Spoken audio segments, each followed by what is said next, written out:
A 10-year-old boy stepped into the frozen hangar.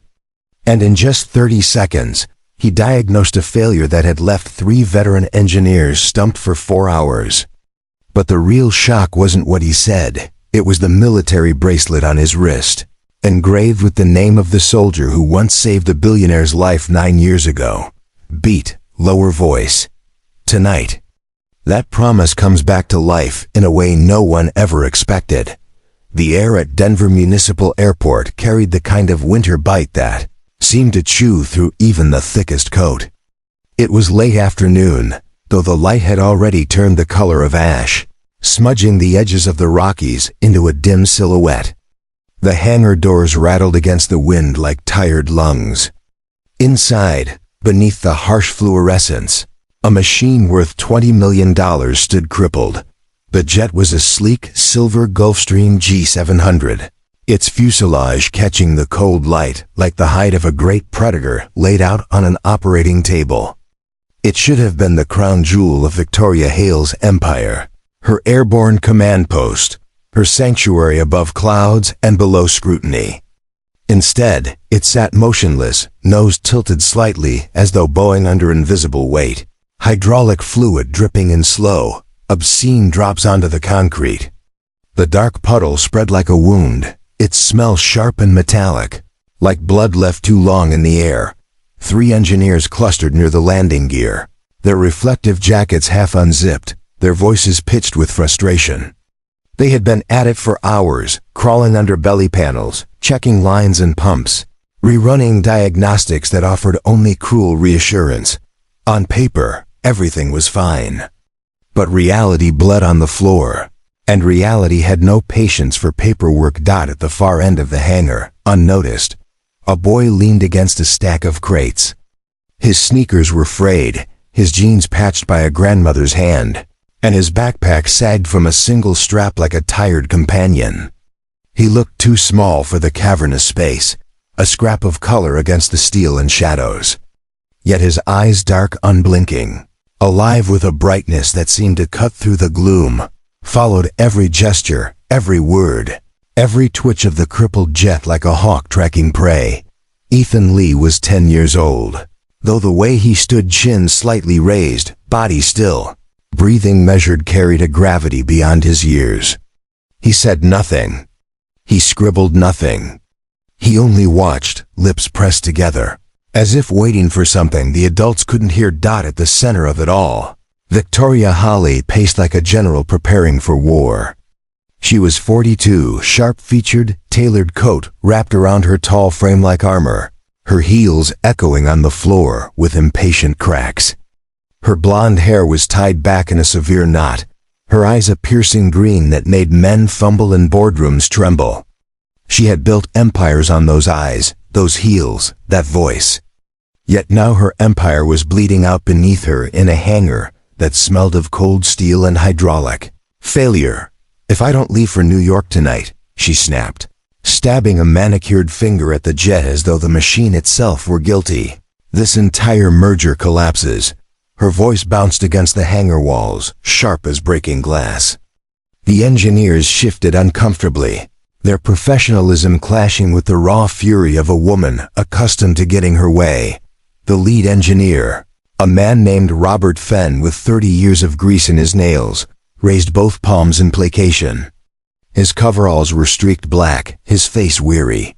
"Ms. Hale, we've triple-checked the pressure systems, every line, every valve. On diagnostics, it all reads perfect. But something's still bleeding pressure in operation. We can't isolate it without what?" Victoria cut in. "Without wasting more time?" Robert's jaw tightened. He was no stranger to powerful clients, but this one had a blade of desperation in her tone. "Without replacement parts," he said finally. "From Dallas. 48 hours minimum." 48 hours, Victoria repeated, each syllable like a gunshot. She turned away, heels clicking like a countdown, snatched her phone from her coat pocket, and jabbed the screen with manicured precision. Her assistant answered on the first ring. "Monica," Victoria hissed. "I don't care what you have to do. Get me another aircraft. Charter it, buy it, steal it if you have to.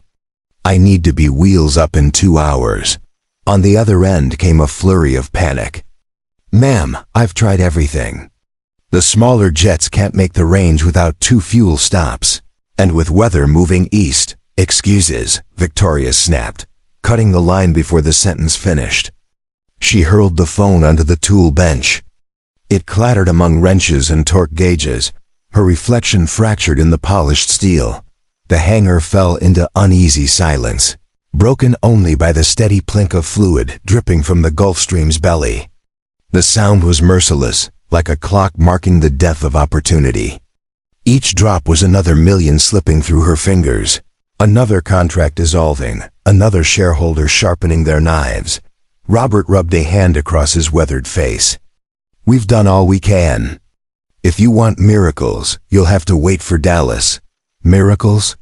Victoria spun, her green eyes blazing. I don't pay for miracles. I pay for solutions. She was beautiful in that way storms are beautiful, terrifying, undeniable, all-consuming. And for the first time in her life, beauty wasn't enough.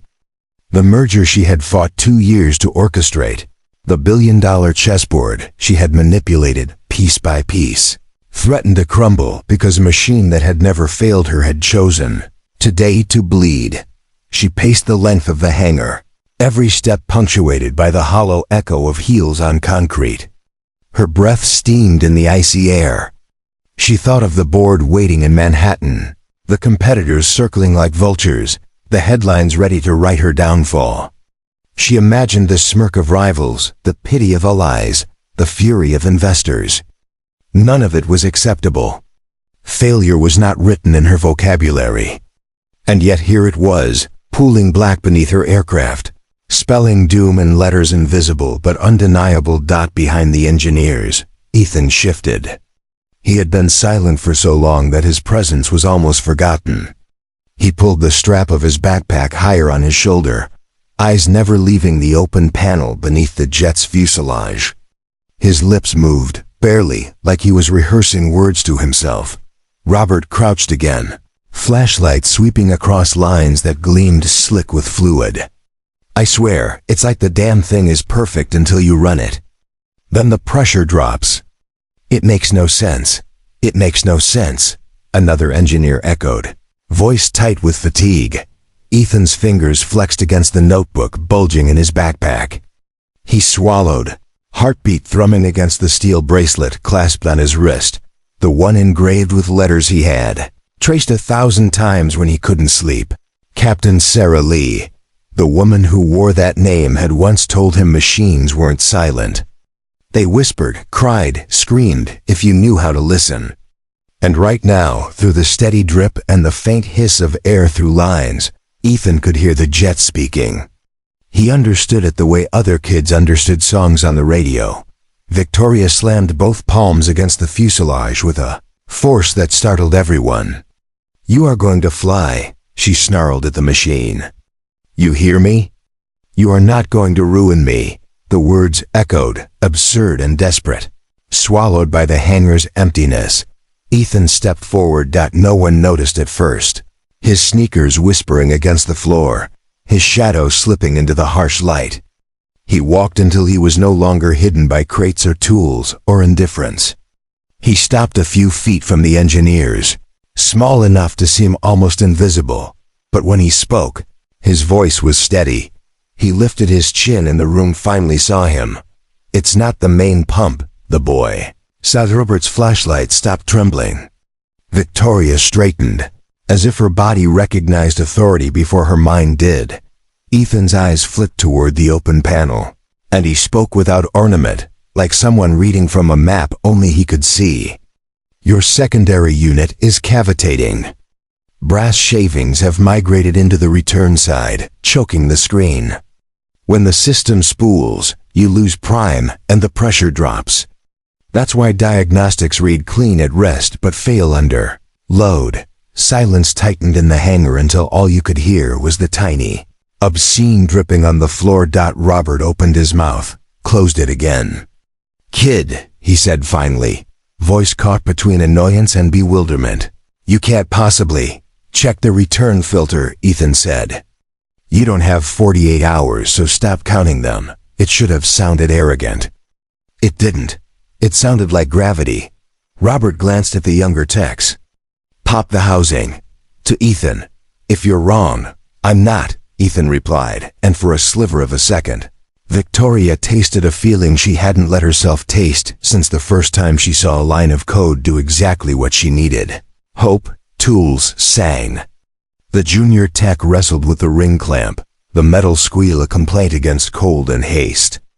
The housing came free with a grudging sigh, and a beam of light slid over mesh. Golden dust went back like a cheap constellation. "Jesus," someone breathed. He called it. Robert took the housing in both hands as if he were holding an organ that had failed a patient. He didn't speak for several heartbeats. When he did, his voice had lost all of its earlier stiffness. "Where'd you learn that?" Ethan didn't answer him. He had moved closer to the belly of the jet, so close that the sheen of hydraulic fluid ghosted his reflection. He was listening, not to the men, but to the machine, his fingers resting lightly on a line as though it carried music through its veins. Victoria found herself moving toward him, not sure whether she wanted to interrogate or thank him. "What's your name?" He blinked up at her, wary but unafraid. "Ethan, Ethan," she repeated, tasting the syllables, anchoring them in memory. "I'm Victoria," then gentler than she meant to be. "Who taught you to hear that?" He shifted, and that was when she saw the bracelet. Brushed steel, edges softened by years of wear. The light struck the engraving, and the letters rose at her like a ghost. Captain Sarah Lee, United States Army. For a heartbeat, the hanger fell away. She was back in the mouth of a valley, the world a furnace. Rain that ought to have doused the flames only fed the smoke, slicked her hair to her skull, made her fingers slip on bloody metal. She remembered the taste of copper and ash when she screamed, the sickening give of crushed aluminum under her boot, the roar that swallowed human voices whole, and then a different sound sharp, cut clean through the chaos. "Stay with me." A woman's voice, low and steady. A hand gloved, strong on her shoulder. "You're not dying here." "Look at me." She did. She saw dark eyes that did not move when the world did, eyes that would not let her go. The woman's wrist pressed against her face as she was dragged, skin burning, bones screaming. There had been a bracelet. There had been a name. Victoria swallowed the memory like fire. When she spoke again, the words scraped. "Where did you get that?" Ethan didn't flinch. He touched the steel with his fingertips, the way some people touch a rosary before they speak. "My mom's," he said. "She wore it whenever she worked." His voice went quiet, not weaker, just closer. "She said machines talk if you know how to listen." "What's her name?" The question was unnecessary. Victoria already knew what he would say. She needed to hear him say it anyway. "Sarah," he answered. "Sarah Lee." Robert cleared his throat loudly, as if he could break the spell with noise. "We'll flush the line and replace the screen." "That gets you a test run, Ms. Holly." He looked at Ethan again, something like respect wrestling with disbelief across his face. "Kid, Ethan. If you've got more where that came from, now'd be a good time." Ethan tore his gaze from the machine. "Flushing helps," he said, "but you'll still cavitate if the debris has scored the seat. You need to adapt a new filter into the housing. Use the backup core from the ground rig same flow rating. Cut a retaining ring, brace it with an alloy saddle. Tape the seals with composite so vibration won't shear them." He held up his hand small, nicked, serious. "If you don't have a lathe, use the portable. It will wobble. Compensate for that by undercutting a hair and lapping the fit." "Kid," Robert murmured again, but it wasn't a dismissal anymore. It was a request. "Draw it." Ethan slipped the backpack strap from his shoulder, laid the battered notebook on the bench, and opened it to a page already ruled with ghost lines. The pencil moved to its own heartbeat. The lines were lean, no flourish, just function. He annotated torque values from memory, arrowed the direction of flow, bracketed the weak points. In the margins he wrote small notes in a terse hand. Don't over-torque. Turbulence here equals pump scream. Listen. The men leaned in. Victoria tried not to. She failed. There was something holy about watching competence draw breath. She had been in rooms where men pretended to be gods by printing money. This felt more like worship. Ethan's grandmother's stitchwork on his jeans flashed at the edge of Victoria's vision and undid her. He shouldn't have to be a priest for machines to be allowed in the sanctuary. He shouldn't have to drag empires forward by himself. He was 10. 10, and the only adult in the room. Patrick, she said to the younger tech without taking her eyes off Ethan's pencil. Get that lathe hot. Any alloy you've got that won't crack under 20,000 cycles. It's Robert, the lead engineer said, almost automatically, and then caught himself. But yes, ma'am, they moved. The hanger shed its helplessness like old skin. Spark hissed from a cutter. The lathe whirred up, angry and eager. Robert stood at Ethan's shoulder, doing what he had never had to in 30 years. Take instruction from a child. Cut the ring at, Ethan began. 3 millimeters under and lap to fit, Robert finished, looking surprised at his own willingness to obey. Yeah, okay. Don't chase the wobble. Let it come back to you, Ethan said, and Robert's mouth twitched. Let it come back to you, he repeated, like he was trying on the words. While they worked, Victoria's mind kept circling the bracelet like a moth to light. If she blinked, she saw rain on metal. If she swallowed, she tasted ash. She had promised nothing to God that night, not her style, but she had promised something to herself in the back of a medevac, oxygen biting her lungs while a medic with calm hands kept her from going under. She would not waste the life she'd been handed back. She would build something that mattered. She had kept the letter of that promise.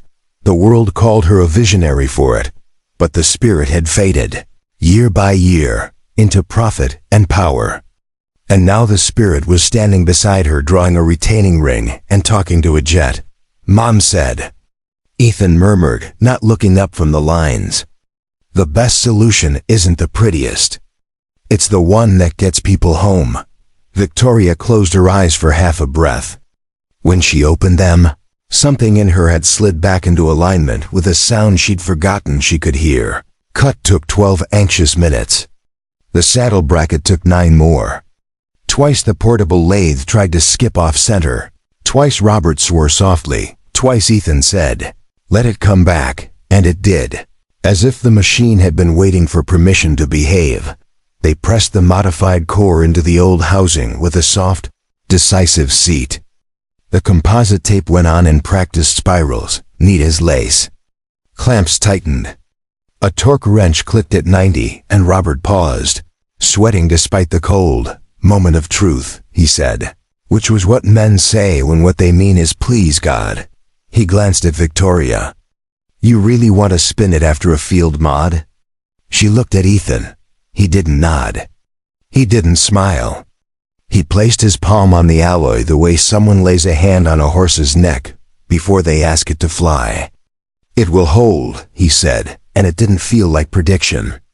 It felt like knowledge. Robert flipped the switch. The pump coughed, caught, and then the system began to breathe. Pressure climbed. It wavered for a terrifying second, like a drunk finding his footing, and then the needle slid into the green and stayed there. The line hiss evened into a soft, contented hum. Primary at spec, the junior tech said, voice lifting. Secondary. Secondary holding steady. No pressure drop. No cavitation scream. We're green across the board. The cheer didn't explode so much as break out of throats like laughter after a funeral that turned into a wedding by accident. Robert laughed first, short and almost angry at his own elation. The others followed, clapping backs, barking disbelief at heaven. One of them whooped. It sounded obscene in the best way. Ethan didn't cheer. He kept his hand on the housing and listened to the jet thank him in a language only he seemed to understand. After a moment, he closed his eyes and let his palm fall. The steel bracelet winked in the fluorescence. Victoria found herself breathing in time with the machine. When she looked up, her eyes stung. She refused to wipe them. "Ethan," she said, and her voice wasn't the blade it had been. "You just saved a lot of people a lot of money." It felt stupid the instant she said it. She corrected herself. "You just saved my life." Again, he tilted his head, small and solemn. "We saved your flight," he said. "The life part. That was Mom." The words landed like a benediction. A gust banged the hangar doors, snapping them on their tracks. The sudden clatter startled the older woman standing in the threshold. "Ethan." Her voice ricocheted off the aluminum and rivets. She was wrapped in a thick wool coat, hair pulled back with effort that hadn't tried to hide the gray. Her eyes were bright with worry and something more defensive, the way someone looks when they've had to say no to too many things the world took for granted. She crossed the concrete quickly, boots leaving wet prints like parentheses around her grandson. She took his shoulders without apology. "You can't keep doing this. Not here. Not like this." Robert took a half step back. The junior tech scattered the way soldiers do when commanders enter the room. Victoria didn't move. The old woman had Sarah's mouth when she was angry, a straight line that could hold a war. "I'm sorry," Ethan said, which was what good boys say to the people who raise them when they get caught saving someone's night. "You don't apologize," the woman snapped, not at him, at the world. "Not for knowing things. For being 10. For," she caught herself, closed her eyes, opened them again. "We should go." Victoria stepped forward, careful, like approaching an animal powerful enough to hurt you because it had been hurt first. "Ma'am," she said. "I'm Victoria Hale." "I know who you are," the woman said, not politely. "You're on the news when they want to show people what money looks like." There were 100 ways. Victoria could have answered that, all of them sharp. She chose none of them. She looked at the bracelet and let the truth pull the words into her mouth. "Your daughter," she said, and her voice broke in the middle. She did not fix it. "Sarah saved my life." The old woman's fingers tightened. It was visible, the memory moving through her, a room she would not walk into because it lived inside her. Her chin lifted a fraction. "People say a lot of things when they want something from us. I didn't come for him," Victoria said. "He came for me." She nodded toward the jet, which hummed like a tame storm. "He saved me again." The woman looked at the machine, then at the notebook, then at Ethan's face. Some calculation, part fear, part love, part exhaustion ticked through her gaze. "His mother," she said slowly, as if translating from a language that had been beaten out of her, "taught him to fix what other people break." And then the army broke her. The hangar listened. Even the jet seemed to lower its voice. Victoria swallowed. "I don't know how to carry that sentence," she admitted. "But I know what I owe. If I don't take off tonight, a lot of good people lose jobs. A lot of bad people get to say I failed. And a lot of work that should exist won't." He made it possible for me to keep a promise I made in a different hangar, on a different night. I told myself I would build something worth being alive for. I forgot pieces of that along the way. Your daughter gave them back to me. Your grandson just put them in my hands. The old woman's eyes were wet now, but the tears didn't fall. She squeezed Ethan's shoulder, then eased him slightly forward an inch. Maybe less toward the woman in the tailored coat who looked like money and sounded like someone trying to remember how to pray. "He needs to be a boy," she said roughly. "Not your miracle machine. He needs to be a child who isn't told to stand in corners because he knows too much." Victoria countered, and her voice stayed soft. "He needs teachers who can keep up, tools that don't burn his hands. Rooms where not knowing yet is as respected as already knowing." He needs to be allowed to fail where failing doesn't cost him everything. He needs to be safe. She looked at Ethan then, not at his grandmother, and smiled, not the boardroom blade, the other smile, the one she had forgotten she had. And he needs to see New York from a cockpit. Absolutely not, the old woman said instantly, reflexive as breath. 5 hours, Victoria said. He sits behind the engineers. He wears a harness. He watches how a plane he saved behaves when it's in its element. Then he comes home on the morning flight with a pilot I'd trust with my life. It will give him something to put in that notebook besides the inside of this hangar. You think you can just... The old woman stopped. Turned to Ethan. Do you want to? Ethan looked at the jet. At the notebook. At the bracelet. When he spoke, his voice had Sarah's steadiness. I want to hear it in the air. The old woman closed her eyes. When she opened them, she looked at Victoria as if handing her a glass thing that could not be repaired if it broke. You bring him back, she said. You bring him back like my daughter brought you back. I will, Victoria said. And this time the promise did sound like a prayer. Robert cleared his throat as if remembering that jets do not fly on promises.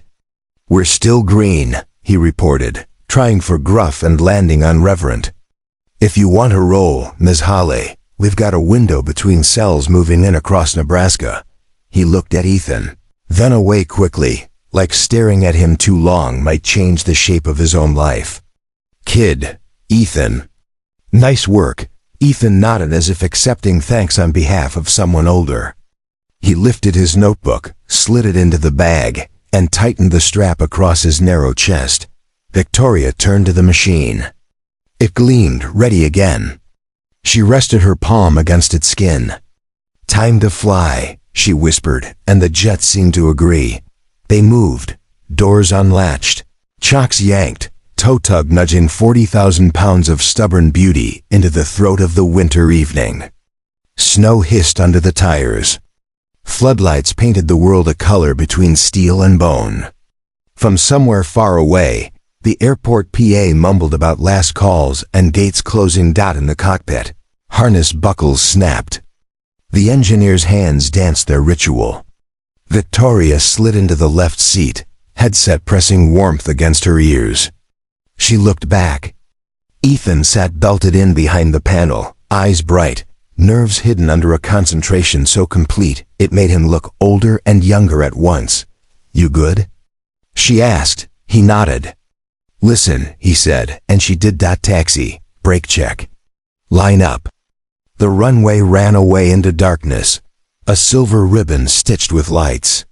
For a breath, the jet held its breath with them. Then power came in like a tide. The airframe shuddered, then settled into the push. Snow streaked past, thin and fast. The world narrowed to a center line and a set of numbers climbing. At 90 knots the jet spoke in its bones. At 110 it insisted.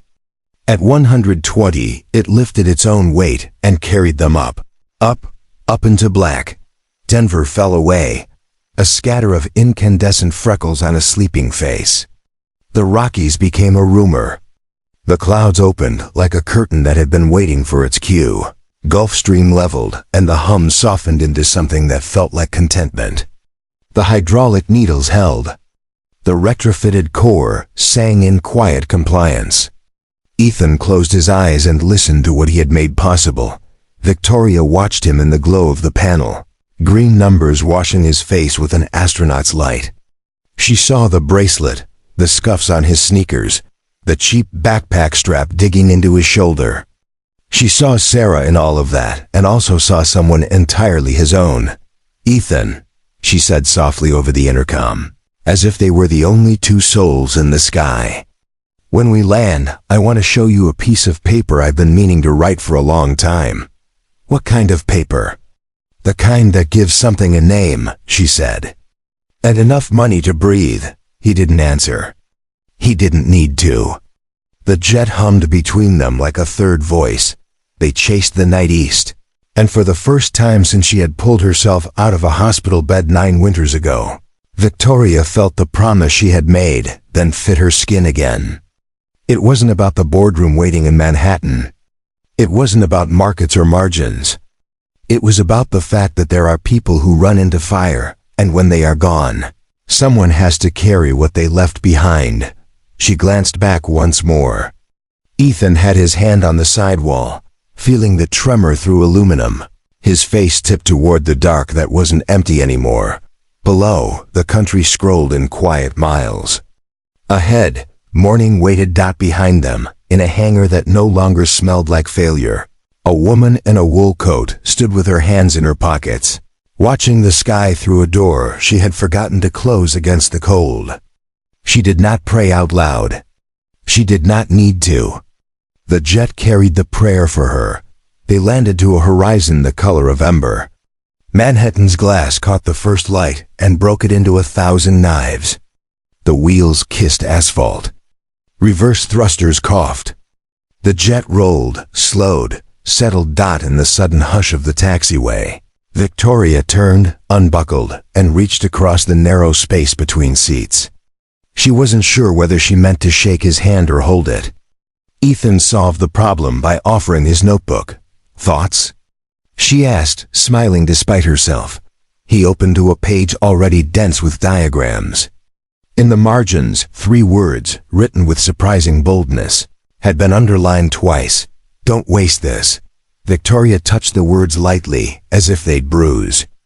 I won't, she said. He nodded, satisfied. Mom used to say that too. I know, Victoria whispered, and this time she did not pretend she didn't cry. She let the tears fall. She let them mean what they meant. On the tarmac outside, ground crew moved with their practiced ballet. Inside, a woman who once believed in nothing but momentum and a boy who believed in the hum of machines sat in the hush and felt the same thing. At the same time, not victory, not safety, something more fragile and more durable. A beginning. The terminal windows threw 1,000 knives of morning light across the tarmac. The Gulf Stream coasted into its bay, engine spooling down with a long, contented sigh, sound like muscle finally relaxing after holding the world up all night. When the wine faded, the cabin was filled with the dense hush that comes only after peril has passed. Victoria unbuckled, letting the harness fall away. Her hands trembled not from altitude or lack of sleep, but from an old voltage she hadn't let run through her in years. She turned. Ethan was already halfway out of his seat, palms splayed on the sidewall, as though memorizing the vibration pattern at idle. His eyes were huge in the glow of the panel, jet lag and adrenaline sharing the same small space. You listened, he said. It was not a question. I did, she answered, surprising herself with the softness of her voice. He slid his notebook across the console. On the last page, he had drawn a rectangle for the pump housing, then a second smaller rectangle labeled home. Beneath it, 3 words. Don't waste this. The words did something to her ribs. I won't, she said, the vow catching in her throat like a fishbone. Not again. They deplaned into a corridor of glass and polished stone. A handler with a crisply pressed suit shadowed them, murmuring about a car already waiting, about men from Apex fidgeting in a conference room 42 stories above the river. Everything smelled like citrus and new money. The handler said something about catering. How many espressos? What kind of pastries? None, Victoria said, ignoring the question and the handler both. We're late. Ma'am, there's time. There isn't, she said, and kept walking. The elevators were mirrors. Her reflection stared back, hair pulled tight, mouth a hard line, but the eyes were different. They weren't the predator's eyes she had spent years sharpening. They were a woman's eyes who had once lain on a metal floor, while a stranger pressed gauze into a wound and told her to keep breathing. She felt it, the tilt of memory, like a plane beginning its roll. The doors slid open onto a lobby of black marble and river light. She gestured Ethan toward a leather chair outside the boardroom. 2 minutes, she said. I need to say something before we go in. To you, he waited, unmoving. as if anything beyond the next sentence might fall apart if he shifted an inch. 9 winters ago, she began, I thought I was dying. I don't mean in the dramatic way we say after a bad day. I mean the metal was hot and my chest was full of smoke and the world kept getting smaller and colder at the same time. A soldier pulled me out. She told me to look at her, to not go anywhere she couldn't follow. Her gaze slid to his wrist. She wore a bracelet like yours. He didn't speak. He didn't need to. The space between them held the rest. I built a company after that, she continued. I told myself I was keeping a promise. I said the word impact so often it lost its bones. It became a marketing term, something you can lay over profit like a lace tablecloth at a wake. Then I met you in a hangar that smelled like failure, and I heard your mother's voice in your mouth. She swallowed. I remember what the promise feels like now. It stings. It's supposed to. Ethan glanced down at his bracelet, as if to check the words had not rearranged in the light, then back up. Mom said promises don't make you good, he murmured. Keeping them does. Then let's keep one, Victoria said. Not in our heads. On paper. With money tied to it so it can move. Paper? His eyebrows tilted, skeptical and hopeful in the same breath. A foundation, she said. In your mother's name. To find kids who hear machines the way you do, who see systems even when the blueprints are wrong. Not just to celebrate them. To educate them. To protect them. The skeptic in him tried to lift its head again. Protect them from what? From being used, she said. From being swallowed by places that only know how to take. From being told to be smaller because other people are afraid. She studied the thin line of his shoulders beneath the hoodie. From having to carry everything alone. He stared at his shoes for a second, scuffed rubber admitting what his mouth would not, that he was tired of being the only adult in rooms packed with adults. When he looked up, his face had reshaped itself around a choice. Okay, he said. But it's not just for kids who hear machines. It's for anyone who hears anything other people can't. Code, water, wind. Deal, she said, and something in her unclenched. But first, she tilted her chin toward the boardroom door, behind which impatient men were clicking pens into war drums.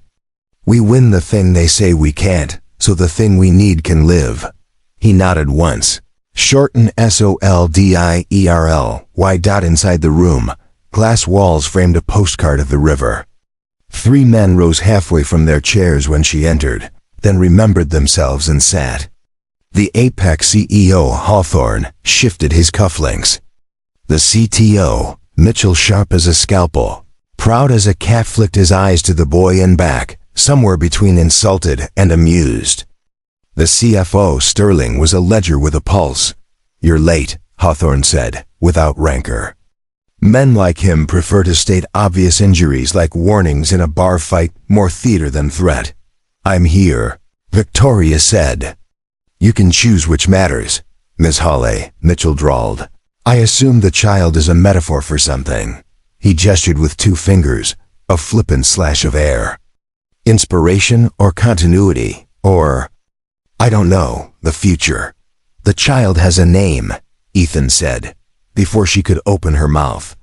He didn't raise his voice. He simply lined each word up and let it march. It's Ethan, Mitchell's smile thinned. And Ethan is here because your Phase 3 field test fell apart in mountainous terrain, Ethan said, laying his notebook on the mahogany and opening it to a page of clean lines. Your fixed band protocol can't adapt to dynamic multipath interference. You tried to brute force the issue with power. That's inefficient and dangerous. He tapped the page, where he had sketched a mesh of nodes sharing differences like gossip. Let the network learn. Distribute the load. The more radios you put in the field, the smarter the whole system gets. Silence. Mitchell's eyes flicked, for the first time, from contempt to caution. Sterling leaned forward, numbers clicking like beads on an abacus behind his eyes. Hawthorne, whose job was power, recognized it when it entered the room. He folded his hands on the table. "Show me," Ethan showed him. He read through the architecture with a pencil that left confident graphite behind. He didn't use jargon to show he could.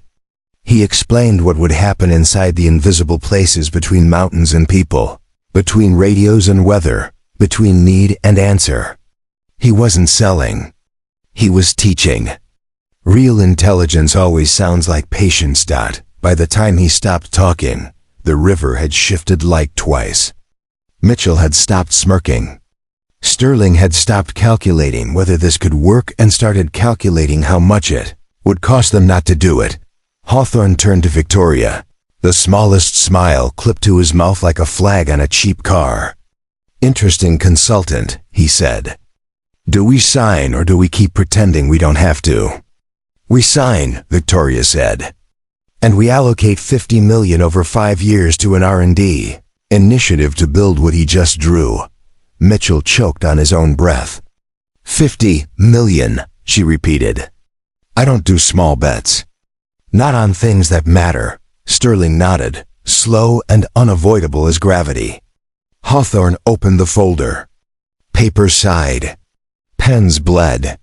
Somewhere, a champagne cork dreamed of later. Ethan closed his notebook. The world had moved on the far side of a door, but he kept thinking of a hangar that smelled like cold metal and a woman's hand on a bracelet, as if it were a rail on a cliff. He thought of the way the jet had gone quiet when it finally trusted itself again, when it was done, when the men had shaken hands with the crisp relief of people who prefer closure to courage. Hawthorne looked at the boy. "You ever think about what you want to be when you grow up?" Ethan shrugged. "Alive," Hawthorne laughed because he didn't understand. Mitchell did not laugh. He looked at the bracelet and made a face like a man tasting rain that has flown too far to be clean. Sterling wrote something down that looked like a number and felt like a prayer. The elevator doors swallowed them whole and gave them back to the lobby.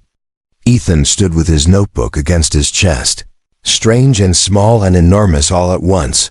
Victoria texted Monica 3 words, "Incorporate, today." Monica replied with a string of punctuation marks that, translated, meant "Are you insane?" and "Of course, and I'll make it happen in that order."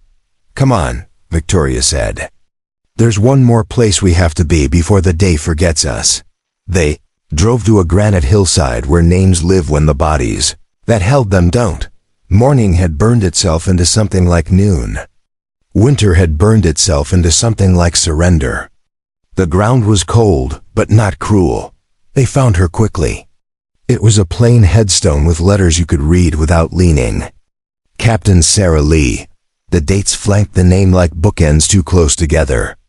Beneath them, the words someone had chosen in a room that smelled like coffee and legal pads. Daughter, medic, home. Ethan didn't kneel. He stood at the foot of the stone like a soldier reporting in. He touched the bracelet to the carved name, then laid his palm flat on the granite as if testing it for heat. "Mom," he said. Not loudly, not for performance, just to the air. "We made the plane fly. We made the men listen. We're going to build the thing you wanted to use but never got." He paused, breathing in the slow way she had taught him. "We're going to bring people home who wouldn't have made it without what we're going to make."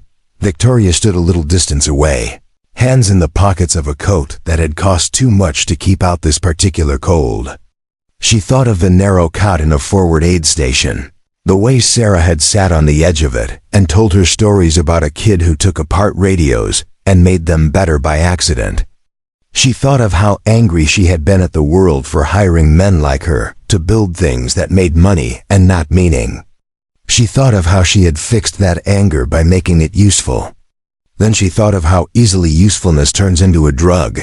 She stepped closer, not wanting to intrude on a space that didn't belong to her, and also knowing that is what survivors do. "We intrude and then try to deserve it." "Sarah," she said, and the name felt right in her mouth, not like a password, like a person. "I have failed a lot of people whose names I never learned. I'm going to try not to fail this one." Or the next 30 after him, she exhaled. If you're the kind of gone that can hear this, I'm sorry it took me this long to remember what you told me in that mouth of hell. Use what you're good at to keep people breathing. A breeze touched the hill as if someone had carried a blanket to a window and shaken it quietly. Ethan's hair stirred. The bracelet flashed, small lightning. They stood like that for a time that did not belong to calendars. The city's noise did what noise always does, tried to tell the earth it was in charge. The earth did what it always does, waited it out. When they went back down the steps, Ethan was quieter, which is different from being more sad. Quieter is what happens when a decision has been made, and now the body has to learn how to hold it. On the ride back, he fell asleep with the seatbelt cutting a diagonal across the hoodie, the notebook a tent over his ribs. A smell of solder and graphite clung to him like a small weather system. Victoria scrolled through documents. Monica had flung into existence in 3 hours, because that's what Monica does when physics should have slowed her. The Sara Lee Foundation looked like a banner someone had finally found the courage to hang. She wrote mission language with a physician's pen. Precise, unsentimental, aimed at saving. To identify and nurture emergent technical cognition in under-resourced youth. To build pathways from raw aptitude to applied stewardship. To ensure that no extraordinary mind is wasted for lack of ordinary opportunity. She added a line Monica would call indulgent and leave anyway because Monica understood the difference between excess and need. To bring people home. When they touched down in Denver that night, the hangar was a different place than the one they'd left. Not the lights or the tools. The air. The way men carried themselves when they had seen a thing and gone on believing in it the next day. Robert was waiting under the nose in a clean shirt, which made him look older and kinder at the same time. The old woman stood beside him, coat buttoned to her throat, hands in her pockets as if to keep them from touching anything that might make goodbye stick to them. Ethan woke on descent, eyes snapping open the way a soldier's do fully, immediately, no slack water in between. He looked out the window at the hangar door and the rectangle of yellow light, and smiled that private smile he kept for engines and promises. When the stairs hit the concrete, he bounded down 2 at a time and did not stop until he was in the circle of his grandmother's arms. She said his name the way people say the name of a place that kept them safe when a storm changed its mind. Did you hear it? She asked into his hair. In the air? He said, it was. Happy. She made a sound that could have been a laugh from another angle. Machines, happy. He stepped back, turned, and looked at Victoria with his chin lifted. We did it. We did part 1, Victoria said. Now the hard part. Harder than flying? Staying, she said. And building so we don't have to get lucky next time. The old woman's eyes moved between them, balancing fear and relief, love and suspicion, grief and a future none of them had ordered and now could not send back. What did you promise him? She asked Victoria without pleasantry. Not to use him, Victoria said. To use what I have so he doesn't get used. And what is it you have? Money, Victoria said. Noise, lawyers, rooms that won't open unless I push. I'm tired of pushing them for things that make me richer. I want to push them for this. The old woman looked at Ethan. Do you believe her? He considered. He looked at the jet, at the bracelet, at the men who had learned something about humility from a boy in a hoodie. Then he nodded once. I think she knows what happens if she doesn't keep it. And what's that? His grandmother prodded, wanting the sentence to be said so it could live in the air where it had to be lived with. Be like the men in the room today, Ethan said softly. Still powerful, but smaller, the old woman huffed. You always were rude in the exact right places. She wiped at one eye as if the wind had gotten in it, though the air was still. All right, she said to Victoria, the word dragged across gravel. Next we talk. Paper. Limits. What you pay and what you don't purchase. Victoria nodded. Tomorrow. Or the day after. Or whenever you want. Not at night. Not when he's tired. In a room with light and chairs and doors he can walk out of if he wants. Good, the old woman said. You're learning, Ethan laughed then. An unarmored sound that made all three of them younger by a year and less alone by a mile. The jet ticked as it cooled. A giant animal settling into sleep. Men coiled hoses and stowed carts. Somewhere in the distance a siren discovered it was bored and changed its mind. Victoria looked at the hangar's far wall. In the middle distance, she could see a blank rectangle of concrete, the way an architect sees a wall before it becomes a window. She imagined a banner there. Not a logo. A promise. She heard herself say it before she knew what it would be. We should put her name up. Not as a statue people ignore. As instructions. She looked at Ethan. Will you write them? He thought for a moment, then nodded. He took his pencil from behind his ear, as if to remind it they weren't finished. I already know the first line, he said. What is it? His grandmother asked. He lifted his wrist and tapped the steel once. Never leave behind. Victoria breathed in, out. Then we start there. The hangar seemed to grow larger around them, as if the building itself had been waiting for someone to decide what it was for. The hangar felt smaller now that the engines were silent, as if the air itself had settled to listen. If Ethan's grandmother still had one hand on his shoulder, her knuckles white against the fabric of his hoodie. Her other hand stayed buried deep in her coat pocket, clenched around nothing, as if bracing for a blow no one could see. She looked at Victoria with eyes sharpened by years of raising a boy alone, by years of watching promises evaporate once the world discovered how much it could take. You can put her name on a wall, she said, her voice rough, but that won't give him a childhood back. Victoria didn't flinch. I can't give back what the world already took. But I can make sure it doesn't take more than it already has. The older woman studied her, measuring not the words but the marrow behind them. Do you know what it costs him? She asked. Every time he fixes something no one else can? Every time adults look at him like a miracle instead of a boy? You know what it costs to carry other people's survival before you even hit puberty? I do, Victoria said softly. Because I carried something too when I was his age. Not the same thing, but close enough to bruise me the same way. She let the truth sit there. The difference is, no one gave me a way to put it down. I want to give him that. The grandmother's eyes flicked toward Ethan. He was kneeling on the floor, sketching in his notebook, the pencil moving fast, as though the plane's hum still echoed in his body and needed somewhere to go. He shouldn't be your miracle, the older woman whispered. He won't be, Victoria answered. He'll be himself. And if I ever forget that, you'll drag me back here and remind me.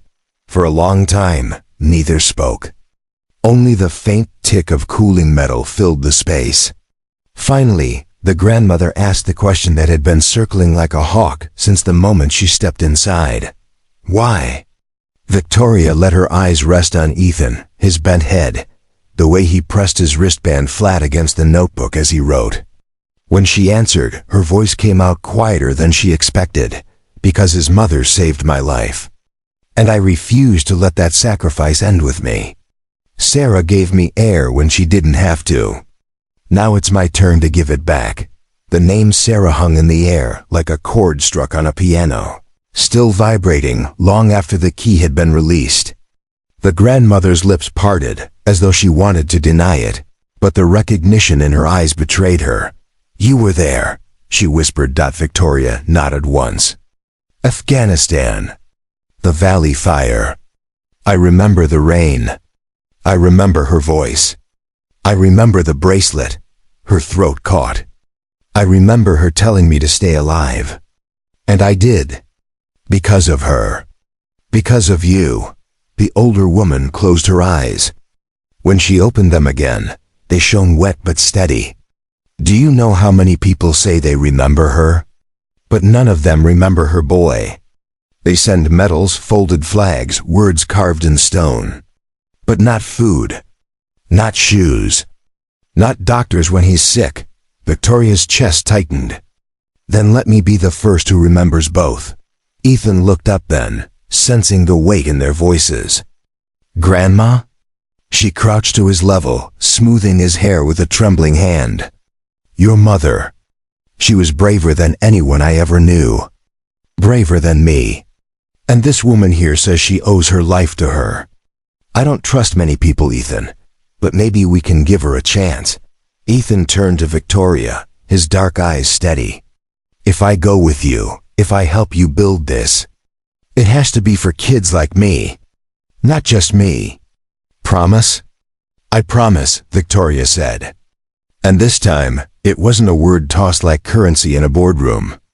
It was a contract written in blood and memory. The grandmother straightened, pulling her coat tighter, as though shielding herself against a cold only she could feel. All right, she said finally. We'll talk tomorrow. Paperwork, boundaries, what you can give, what you cannot take. He's still mine until he decides otherwise. Victoria inclined her head. Understood. Robert, the lead engineer, cleared his throat from across the hangar, breaking the gravity of the moment. Ms. Halley, we've done a lot of things in this hangar, but I've never seen anything like tonight. He looked at Ethan, then back at her.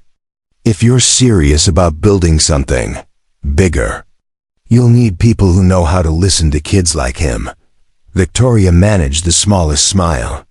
Then maybe you just volunteered, Robert chuckled softly, shaking his head, but didn't say no. Ethan closed his notebook with a snap. Then we start tomorrow, he said, standing. Start what? His grandmother asked. Building, Ethan said simply. He tapped the bracelet once, then looked up at the rafters of the hangar as if speaking to someone above. Mom, we're not finished yet. The wind outside rattled the doors. Inside, 3 lives stood suspended in the silence of machines cooling, of ghosts listening, of futures being born. And for the first time, Victoria felt certain that the promise Sarah had carved into her 9 years ago was no longer hers alone to keep. It belonged to all of them now. The hangar pulsed with a different kind of energy now. The engineers moved fast, but their motions weren't frantic anymore. They were purposeful, almost musical. Ethan's sketches guided their hands, every line in his battered notebook becoming bolts tightened. Seals checked, systems aligned. Victoria stood close, watching the boy command a room full of adults without ever raising his voice. He didn't have to. The precision of his instructions carried weight enough.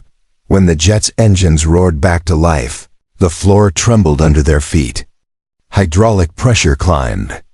Monitors glowed steady green. Robert whispered, "She's alive." Victoria exhaled a breath she hadn't realized she'd been holding. "No," she corrected softly. He brought her back. She crossed to Ethan, resting a hand on his shoulder. "Today, you weren't just a boy in a hangar. You were my chief engineer. And from this day forward, you'll never stand alone." Ethan grinned. A flash of both child and prodigy, as if the machine's thrum had become part of his pulse. 1 year later, the glass walls of the Sarah Lee Memorial Foundation glowed against the Manhattan skyline. Inside, a dozen young minds bent over circuits, equations and blueprints. Kids who once would have been overlooked, now given wings. Ethan stood at the front, taller now, his mother's bracelet gleaming under the lab lights.